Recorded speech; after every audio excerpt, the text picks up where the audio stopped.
नमस्कार, सुरभि सलोनी में आपका स्वागत है।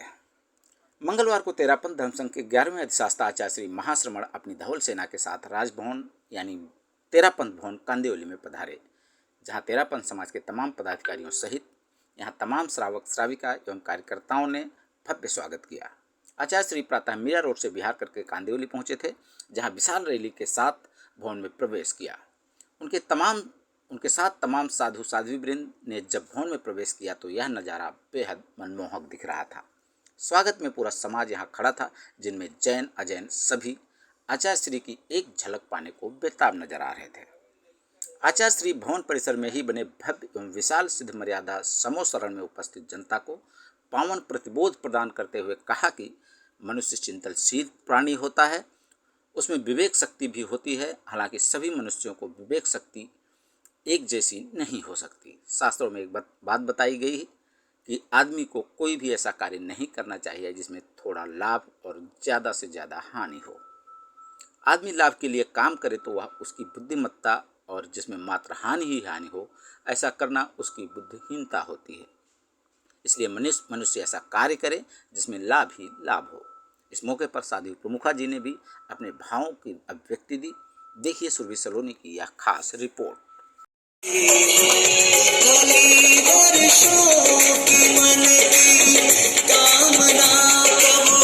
तेरा शुभागमन पुण्य ज्योति चमन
आदमी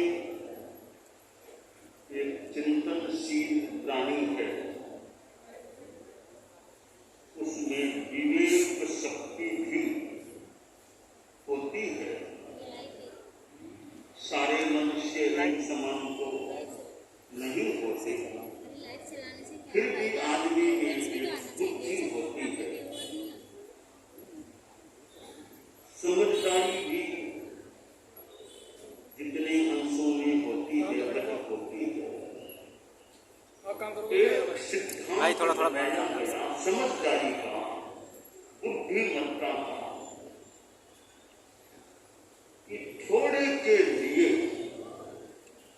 बहुत को नहीं खोना, थोड़े लाभ के लिए ज्यादा हानि होती हो वो कार्य नहीं करना चाहिए। आदमी बुद्धिमत्ता से विचार करता है कि लाभ ही लाभ हो, नुकसान नहीं हो, वह आदमी उस कार्य को करे। एक बुद्धिमत्ता की बात है। अथवा थोड़ा नुकसान है, लाभ ज्यादा है, वह काम भी आदमी करे, उसमें भी बुद्धिमत्ता हो सकती है। परंतु लाभ है ही नहीं, नुकसान ही नुकसान है, वो कार्य करना अथवा लाभ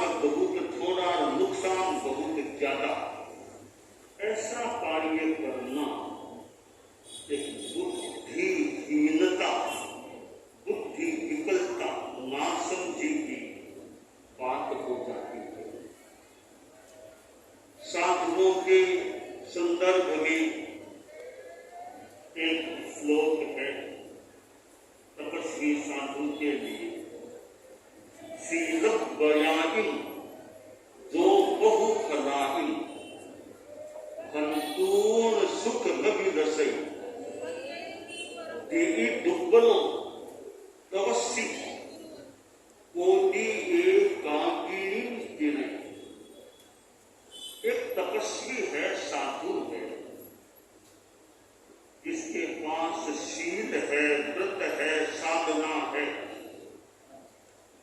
जिस साधना का, जिस संयम का बहुत बड़ा फल होता है। और ऐसी आध्यात्मिक संपदा एक साधु के पास है, बड़ा तपस्वी है, परंतु कोई ऐसा पाप कर्मों का, दुर्भाग्य का योग होता है,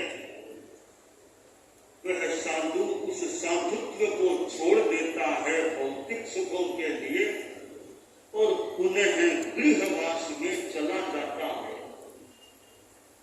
तो थोड़े गार्हस्थ्य के सुखों के लिए इतनी बड़ी संपदा, संयम की संपदा उसने छोड़ दी, यानी थोड़े के लिए बहुत को खो दिया।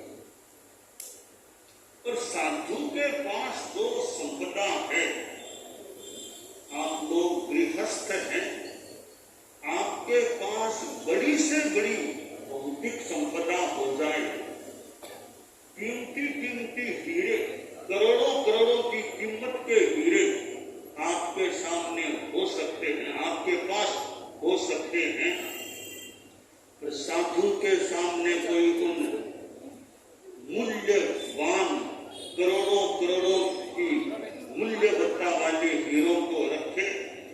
कोई साधु को गए, महाराज आप साधुपना छोड़ दो, ये हीरे ले लो। अगर कोई साधु सोच भी ले साधुपना छोड़ दो, इन हीरों को ले लो, तो एक संदर्भ में वह नासमझ साधु है, जो तुच्छ भौतिक टुकड़ों के लिए, हीरों के लिए साधुपने जैसी संपदा को छोड़ देता है। तो जो साधु अपनी संयम की संपदा को छोड़कर गृहवास में चला जाए भौतिक सुखों के लिए, उसने थोड़े के लिए बहुत को मानो खो दिया। अथवा कोई साधु निदान कर ले कि मैं इस जीवन में यह तपस्या साधना कर रहा हूं, इस तपस्या साधना ब्रह्मचर्य वास लोस कराना आदि आदि जो मेरी साधना तपस्या है, इसका फल हो तो मैं आगे के जन्म में बड़ा सम्राट बन जाऊं, बड़ा चक्रवर्ती बन जाऊं, ऐसा निदान कर लेता है। मैं बड़ा प्रबल बलशाली बन जाऊं, ऐसा निदान कर लेता है। और वापिस उस निदान का आलोचन प्रतिक्रमण कुछ नहीं पड़ता है, निदान को लेकर ही अगली गति में चला जाता है। तो मानो कि उस साधु ने कितनी अपनी तपस्या साधना को मानो खो दिया, बेच दिया, थोड़े के लिए बेच दिया, थोड़े से सुख के लिए संयम की संपदा को मानो बेच दिए। ऑफिसर्स भी आचार्यगण के समक्ष आए, आचार्यगण के साथ में उन्होंने वार्तालाप की और कई लोगों ने मार्गदर्शन भी प्राप्त किया। और परम पूज्य आचार्यगण ने डॉक्टर कलाम साहब उस समय राष्ट्रपति थे, चर्चा की। डॉक्टर कलाम उस समय में राष्ट्रपति थे, विज्ञान के शीर्षक थे। और परम पूज्य आचार्य महाप्रज्ञ जी अध्यात्म जगत के शिखर पुरुष थे। और ऐसा लगता है दोनों के मस्तिष्क की वेवलेंथ समान स्तर पर काम कर रहे थे, और इसीलिए एक दूसरे का इतना गठबंधन हो सकता है, अच्छा परस्पर में प्रेम और मैत्री हो सकती है।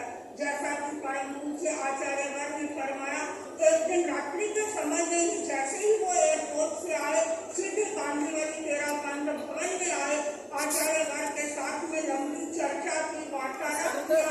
और चर्चा करने के बाद में जब एक कक्ष से बाहर निकले, कई पत्रकार लोग आपकी प्रतीक्षा कर रहे थे, मीडिया के लोग खड़े थे, और मीडिया के लोगों ने आपके सामने सबसे पहले यही प्रश्न किया था कि आप इतनी देर अंदर रहे, आपको वहाँ से क्या मिला? कलाम साहब का जो उत्तर था वो सचमुच में बहुत महत्वपूर्ण उत्तर था।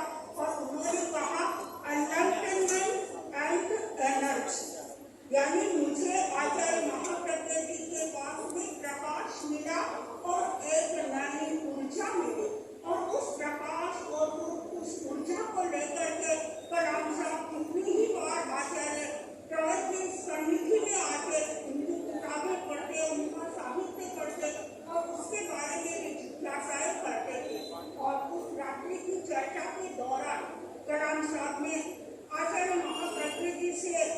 निवेदन किया, कहा मैं नागालैंड गया था और नागालैंड में 8वीं कक्षा के बच्चे मेरे सामने थे और उन्होंने मेरे सामने प्रश्न पूछा कि हम अपने देश को सुखी कैसे बना सकते हैं, हम अपने देश को में शांतिपूर्ण वातावरण का निर्माण कैसे कर सकते हैं। कलाम साहब ने आचार्य वर्ग को कहा, मैंने उनको ये उत्तर दिया कि ये प्रश्न तो मैं गुरुजी से पूछ करके तुम्हें बताऊंगा।